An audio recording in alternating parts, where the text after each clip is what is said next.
we all are eagerly waiting for, and I'm really proud and privileged to introduce and welcome Dr. Kalyana Sundaram for presentation of his topic. Over to you, sir.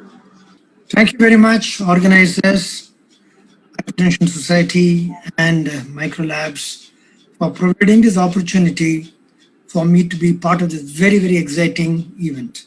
In fact, I was fortunate to listen to the previous speaker's talk.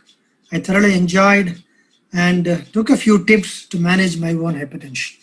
Thank you, sir. Now, it's very pleasing to note that in this very heavy load of hypertension topics and very eminent speakers, we have invited a psychiatrist to share with you all about how do we manage stress, anxiety, and depression in COVID scenario and also with people with hypertension.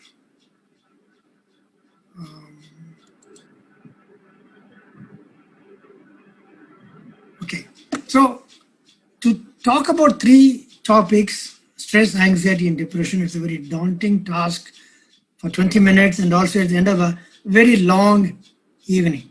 Starting at 5:30 in the evening, we are nearly about 10 o'clock today, 9:30. But let's see what we can do. So what do we mean by stress? A stressful event is one where one is unable to cope with an experience one is facing. You're facing with something and suddenly you find that you don't know how to deal with it. You're very, you call yourself very tensed out, very stressful, and you're experiencing very unwanted physical, mental, or emotional reactions. You feel you find some palpitations, you have some anxiety feelings, you probably have some breathing issues, you have sweating, you have tremors, and overall you find you're just not there to handle things. Where do we get this stress from? What are the sources of stress? Stress can be something external, something that you do not expect, and suddenly it appears in front of you and you do not know how to handle this. So it can be something external. It can be in the physical environment. Suddenly somebody says the gas is leaking in the kitchen, you're busy preparing for a seminar, your slides are almost getting ready, you don't know what to do. You are rushing to the kitchen to handle that, or you don't know how to handle that situation because you have two important events. One is life-threatening, one is your commitment. Doctor, sir, sorry, you have not started sharing the slides, sir. You would like us to do, or you would be doing? Yeah, you carry on. I thought I've already done that. Yeah. You want us to share? Or yeah, you please. I thought I shared the slides. Okay, you can do it now as well, sir. Let me... Just go to share slides. That option is not showing up here. Can you do it? Yeah, Mr. Hardik, can you share slides? Yeah, just a moment. Yeah.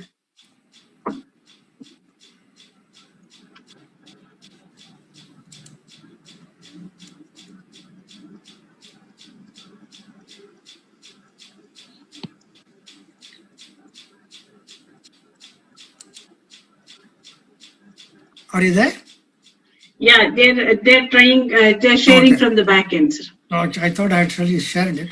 Actually, it is there. You had shared once and unshared it again. No, I don't know what happened. It disappeared. The technology. Okay, sir. Now it's come. That's a stressful event. Right, sir. Sir, you are able to see your slides, sir? No? You can see? We can see. Can you also I can see it, yeah. Yeah, right. Can I carry on? Yes, sir. Please share. Okay. So an external event or a physical environment, sometimes in a social interaction situation, suddenly something happens that you are unexpectedly be accused of, unexpectedly being found fault with. Any of these events that we are talking about can cause stress in an individual. It can be in an organization between employees, the boss and the junior. Major life events can cause stress. Sometimes people think negative life events can cause stress. For example, there is an issue of relationship failure, the issue of a talk of a divorce, or the promotion that you are expecting has really not happened. But surprisingly, a promotion that has happened to you and you're not able to cope with that situation. Those events also can cause stressful events. A personality trait of someone who's an anxious person can experience stress much more than people who are relatively easygoing. Daily life hassles, your traffic and your rain and the potholes that you're traveling and the various restrictions that come across your life, especially during COVID times, can hassle you very much. Lifestyle choices, your exercise, lack of exercise, obesity, your drinking habits, occasional use of drugs, negative self-image, and certain mental traps, all of them can cause stress. Next slide, please.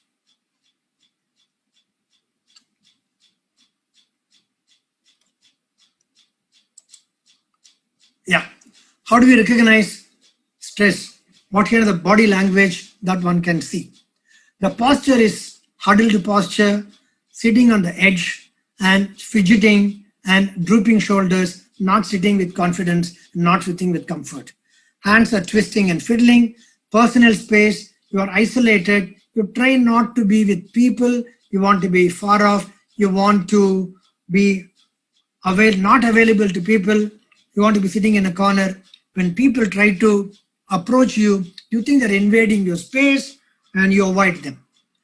People try to sometimes during stress, they make physical contact to the point of being clinging because they're afraid to be alone. There are varieties of ways where a person can exhibit a stressful situation. Facial expression is one of knotted face. You see a picture here with a lot of crease in the forehead, tense expression, twitching, agitation. They tried not to make an eye contact because they're completely lacking in confidence. Next slide. So we move on to anxiety disorders. Now we're talking about stress, and we move on to anxiety, and we'll eventually see what depression is all about. Anxiety is something which all of us face. It's a normal emotional response developed as a means of protection from danger and threat. If you think you're going to be facing a dangerous situation, the simplest thing which most of us have experienced is just appearing before an examination. You're waiting to go for your viva, you're sitting there, suddenly pangs of anxiety comes. But certain amount of anxiety is necessary to have a body, mind ready to face the situation. But overwhelming anxiety can completely undermine your confidence. Some people experience anxiety when there is no real threat at all. There's no real threat, but they anticipate a threat. And sometimes the threat and the response is out of proportion to the threat that is present. It is estimated about 1/4 of the population, that's a large number, remember, will experience an anxiety issue sometime in their lives, and often it is not recognized. Women are twice as likely to suffer simply because they go through a lot more of hormonal influences that affect them compared to men. And unfortunately, only 50% of the people who experience anxiety have any option of treatment because most of them, other 50%, do not even approach anyone for help. What are the common anxiety disorders? We group them under generalized anxiety disorder called GAD, panic disorder, phobias, social anxiety disorder, obsessive compulsive disorder, and post-traumatic. Couple of lines. Anxiety disorder is someone who is predominantly anxious for every little thing. Everything makes this person worried and tensed up. He feels everything is negative. All his thinking is all about a negative spiral. He believes nothing will go right. When he is getting ready in the morning, when he is getting dressed up, he believes the cab will always come late, it will get stuck in a traffic, he will come late for the office, and the boss is going to scold him. So he cannot think of anything positive, and all the time is anxious, is sweaty, is nervous, is twitching, is fidgety. Panic disorder is something which is an acute form of anxiety disorder, which comes in episodes. In a panic disorder, a person experiences increased heart rate, breathing difficulty, choking sensation, gastric symptoms, wanting to go to the bathroom. And he also associates with intense fear, fear of a collapse, fear of a heart attack, very common, fear of death, fear of getting a stroke, and all of them can be triggered by a trivial minor event or an experience not in that individual alone, but somewhere around in his environment. But once he develops it, he or she, they repeatedly get these panic disorders. Unfortunately, these are the kind of panic disorder people who end up in an emergency situation, go to hospital after hospital, emergency wards, emergency rooms. Cardiologist is asked to come, evaluates ECG, echo, everything is normal, but you can go back. But as far as the patient is concerned, nothing is normal. So he goes and keeps chasing until a smart physician there says, "Up, that doesn't look like a physical problem. You might want to see a mental health specialist." Easily recognized, easily treated. But if you do not treat it, it's going to continue to make him completely dysfunctional.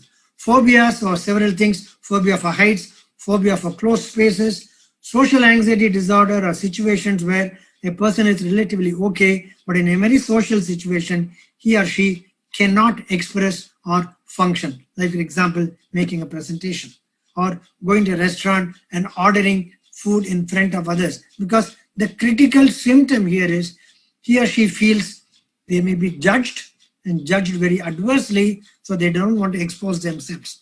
The unfortunate part is it takes about 15 to 20 years of this symptom before people seek help on an average. Obsessive compulsive disorder, people are very orderly, neat, but they either get intrusive, unwanted thoughts, or they do repetitive actions, what we call compulsions. It's fairly common, 5% of the population suffer from it. Most people do not recognize this as a disease. They think it's only a habit, and therefore they don't seek help. And on average, it takes between 2 to 3 years before anyone seeks help with a psychiatrist.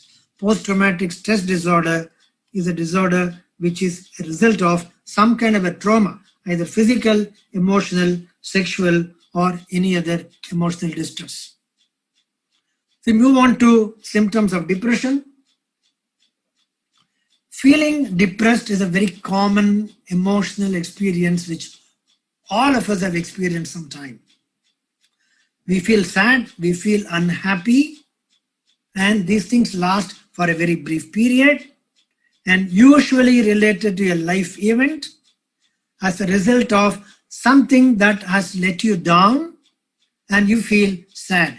Classically, you expect something to happen, you expect somebody to turn up as a friend of yours, the person doesn't turn up, you are anticipating, it doesn't happen, you expect a response to come to your mail or a message, you feel let down, the person has not responded, you feel very annoyed, angry, sad, and unfortunately these things also is communicated by others in the social media, so-and-so let somebody down and your distress increases.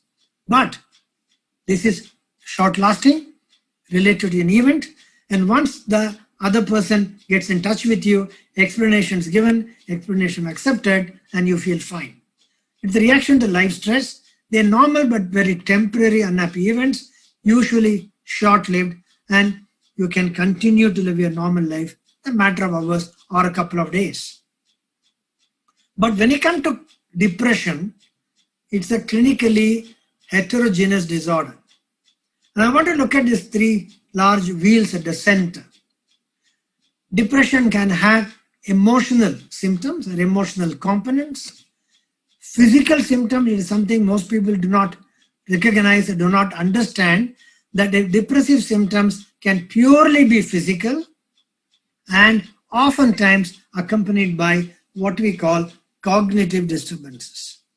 This cognitive disturbance in depression till recently has not been given enough attention, and today we recognize this as a major component of depression. Either during treatment or sometimes medication can contribute to cognitive disturbance. In the emotional sphere, a person feels persistently sad. Anxiety symptoms are often associated with depression. Anxiety and depression are like a well-matched, a man and a woman, well-matched partners. They go hand in hand.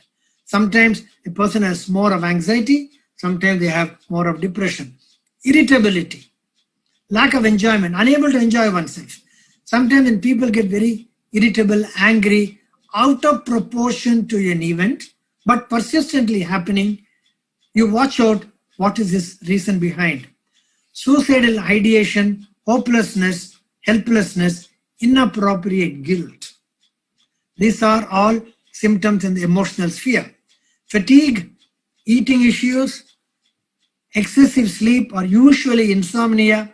The classic depressive disorder, what we call major depressive disorder, is seen as early. They are able to go to sleep, but they wake up early. They wake up around 3 or 4 o'clock, not their usual time, but unable to go to sleep. They're tossing and turning, and the mind is wandering, is all about negative connotations. Something will not go right, this will not work well, and they don't know what to do. They feel helpless and hopeless. If anybody has this kind of a physical symptoms, headache, stomach problem, pain, psychomotor agitation, we see patients coming with files and files of papers from different hospitals. We know they have been having what we call somatic symptoms, for which for every symptom they've had examinations done, investigations done, headache, scans, stomach, scopies, pain, investigations. If any of them have this group of symptoms, ask them 3 questions, which is almost always present to clinch a diagnosis. What about your sleep? What about your appetite? What about your sexual function? All of them are down in depression. So somatic symptoms, 3 questions answered, tick, tick, tick, then very often you are dealing with depression. All you need to ask is more probing questions. Cognitive symptoms like poor attention and concentration, unable to remember events, not able to function efficiently in the office, you are spaced out, you are vague, you are not focused, you are unable to make judgment, you cannot plan and organize a meeting or an event or a presentation, and your mental sharpness is declining and your thinking speed is down. Sometimes people are not able to articulate this, but if you probe, you will find this. So to make a diagnosis of depression, clinical depression or major depressive disorder, nobody presents with all the symptoms. You have a cluster of symptoms from a combination of these group of people. So how do we diagnose? So we just saw what are those symptoms. It should last for more than 2 weeks. The critical thing is these symptoms must last more than 2 weeks, and it must be present most of your waking time. Now this is very important. Most of your waking time, lasting consistently for more than 2 weeks, and you are likely to diagnose clinical depression. 10 to 20% of the adults suffer from depression. Women suffer more often than men. 2:1 is the ratio.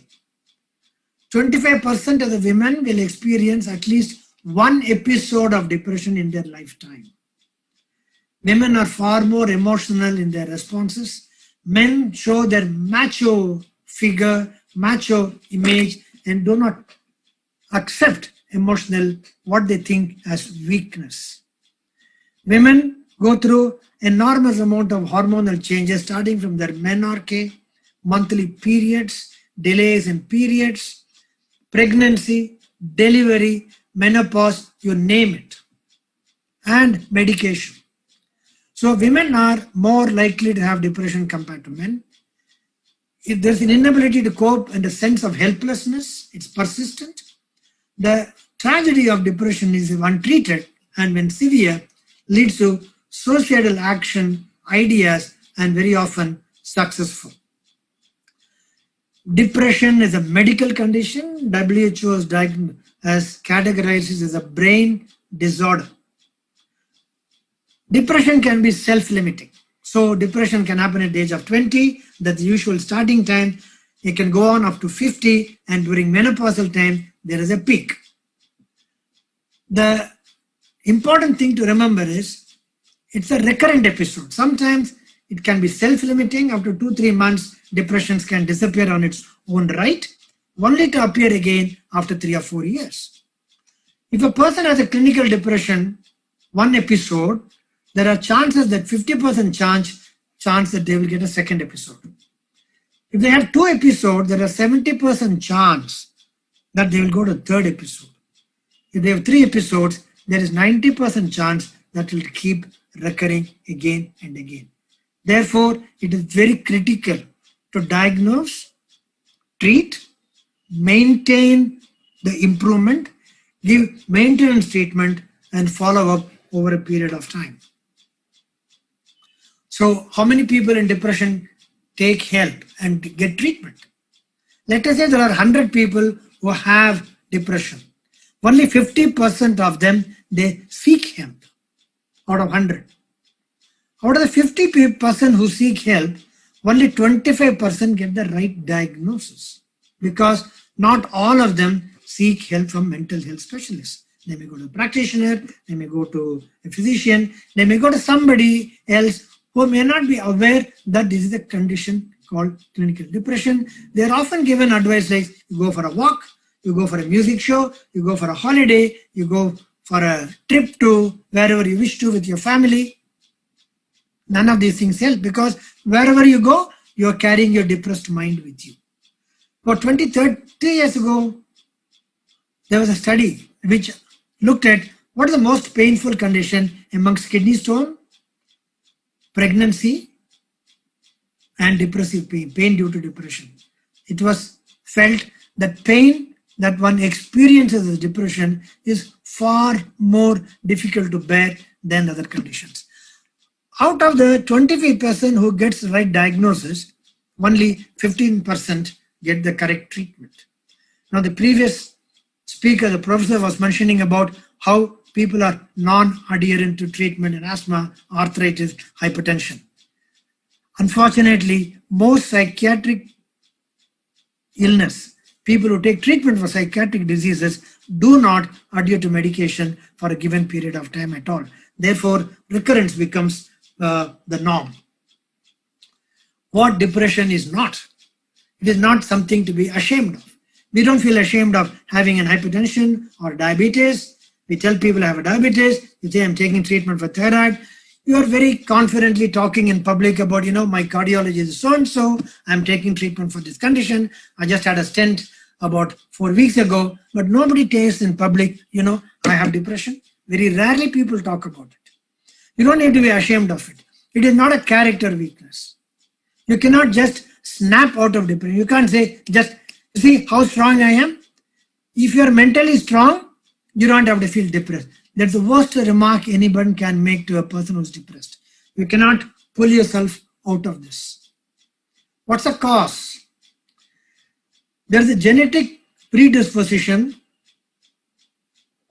genetic vulnerability. It's triggered by stress, sometimes medication, sometimes medical conditions, persistent medical conditions like renal problem, oncological problem, diabetes, thyroid conditions can all have associated depressive disease. If you do not treat the depression, the other associated comorbid condition does not come under control easily.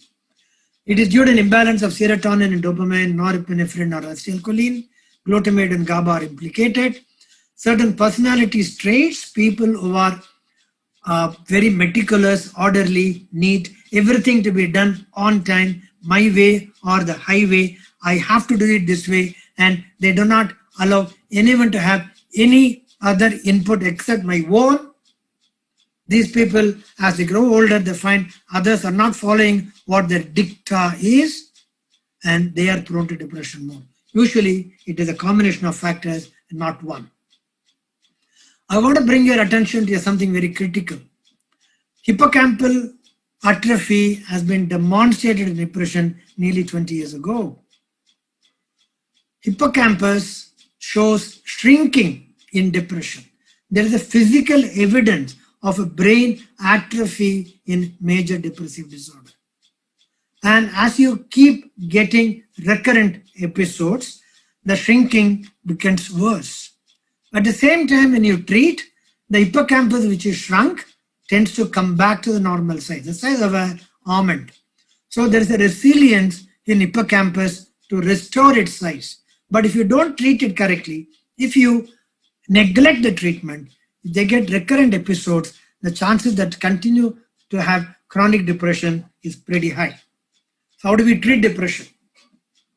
Medication, psychotherapy, electroconvulsive therapy, medication, antidepressants, psychotherapy, cognitive behavior therapy, and other supportive measures, and ECT, when required, is an extremely useful condition, especially for people with severe depression, suicidal depression, and those who do not respond to conventional medication.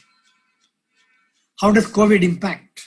COVID has impacted every facet of our lives.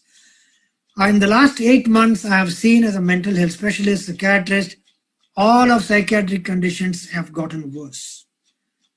COVID-19 impacting mental health, resulting in stress, anxiety, and depression. Varieties of reasons why it has impacted. Lack of infectious disease of the knowledge. Lack of mental health awareness generally in the public. Economic problem because it has ruined many people's lifestyle and their economic status. Changes in sleep pattern and nutrition, cognitive disturbances, all of them get impacted by COVID. Working from home, pressure of cooped up at home. You used to see your family member only after 8 o'clock and 9 o'clock in the night. They were happy you were away for 10 hours a day. You were happy coming back home after a hard day's work to be part of the family. But that activity is completely gone topsy-turvy. You're all the time meeting, interacting with people. You interfere with the work at the house. You don't know what to do with your free time. You are working, the children are running up and down. You've got a meeting to attend to. All of them cause a lot of issues. And you're living in a family where you're anxious about the health of other people. Quarantine at home when positive for COVID-19. It brings in a completely different kind of a mental health state. At the same time, those who are resilient have been able to cope with it differently. But it has actually worsened or increased the numbers of people who have this stress, anxiety, depression symptoms. And of course, you're worried and anxious about the health of your family members. We have so many people who have never stepped out of the house, cooped up at home, 75, 80, suddenly developing COVID, comorbid conditions, and they have paid their price by life. What are the factors impairing mental health in COVID situation? Fear of contracting the virus because you don't know what to do. Whether to go and see a doctor if you have a hypertension problem, diabetes problem, or stay at home. If we take a teleconsultation, is it good enough? Lack of awareness of treatment option, higher mortality with the virus, uncertainty about controlling the virus. Some people tell me that they are not going to step out of the house until vaccine is available, almost as if it's there in the supermarket during Deepavali time. It's not true. It's not going to happen. But they set the target like this. Economic loss, you know, that is, everybody's experienced it, including doctors. They are not going to the clinic. That's not the number of patients they are seeing. And the teleconsultation is really not a compensation economically for the numbers of patients you are used to seeing. Interruption in daily routine. You are not able to engage in social events and activities, meeting friends, going out, traveling and meeting, going for a holiday, taking children out. All of those things are not happening at all. But what is happening is constant exposure to unwanted news. Everybody has become an expert. The other day somebody said, I have now done a master's in COVID through WhatsApp. I'm now going for my PhD. Because so much of knowledge, you do not know where to take, what to take. In conclusion, due to COVID-19 pandemic, mental health issues increased the population.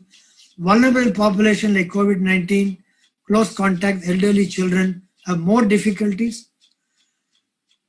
Fake news, myths may also lead to distress, inappropriate lifestyle measures. People are unable to go out and exercise as they used to. Suitable precautionary measures and intervention will always help.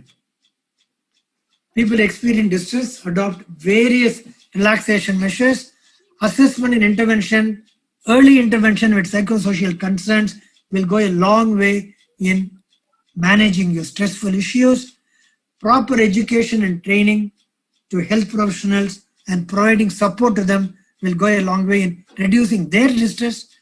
Mental health emergency and management communities should work to identify, disseminate evidence-based resources and deal with the population who have issues, and proper referral and information is very important. And of course, notification, bereavement care, very big topic. Sudden death, people have not been able to see the bodies of their spouses. And it's one of the most distressing, one has never anticipated these things to happen in their lives. And it's a very trying time for everybody. But for all of this, there are measures available as long as you start seeking help. Thank you very much for your patience.